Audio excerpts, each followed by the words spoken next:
সংস্কার শেষে ঢাকা স্টেডিয়াম বুঝে নিল বাংলাদেশ ফুটবল ফেডারেশন। 10 জুন সিঙ্গাপুরের বিপক্ষে এএফসি এশিয়ান কাপ বাছাইয়ের হোম ম্যাচটি এখানেই হবে বলে জানিয়েছে বাফুফে। আর এই ম্যাচের মধ্য দিয়েই দেশের মাটিতে অভিষেক হচ্ছে হামজা চৌধুরীর।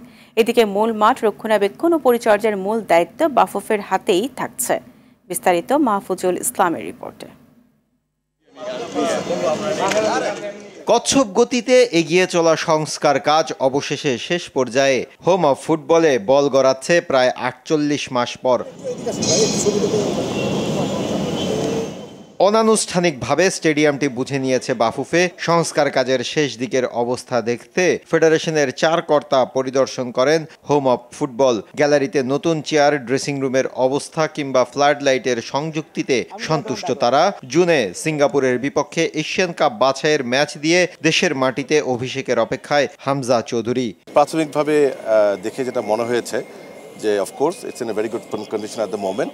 সামান্য কিছু কাজ আছে, এগুলি কিছুটা কাজগুলি আমরা বিএফ এর পক্ষ থেকে করব। যা আছে ডেফিনেটলি আমরা জুনের 10 তারিখে ইনশাআল্লাহ আমরা করতে পারবো। So that is the positive side. হামজার অভিষেকটা বাংলাদেশে এই মাঠেই হবে, জাতীয় স্টেডিয়াম হবে। মাঠে ঘাসের মান নিয়ে সন্তুষ্ট বাফুফে, তবে তার রক্ষণাবেক্ষণ ও পরিচর্যার দায়িত্ব থাকবে বাফুফের হাতেই। এখন আমরা বিএফএফ এর পক্ষ থেকে এটা বুঝে নিব, সার্বিকভাবে এটা দায়িত্ব কিন্তু আমাদেরই পড়ে। সো আমরা যেভাবে পাবো সেটাকে সুস্থভাবে রাখার জন্য, ভালোভাবে রাখার জন্য, সেটার জন্য কিন্তু এই গ্রাউন্ডের জন্য একটা সেপারেট কমিটি করা হচ্ছে, 3 মেম্বার একটা কমিটি করা হবে। ফুটবল সংশ্লিষ্ট নানান বিষয়ে সংস্কার বাফুফের এখতিয়ারে থাকবে বলে জানালেও শঙ্কা অন্য জায়গায়। আমলাতান্ত্রিক জটিলতায় সে এখতিয়ার বাফুফে দেখাতে পারবে কিনা তা একটি বড় প্রশ্ন, কারণ স্টেডিয়ামের মূল মালিকের নাম তো জাতীয় ক্রীড়া পরিষদ নামক প্রতিষ্ঠান। মাহফুজুল ইসলাম, RTV, ঢাকা।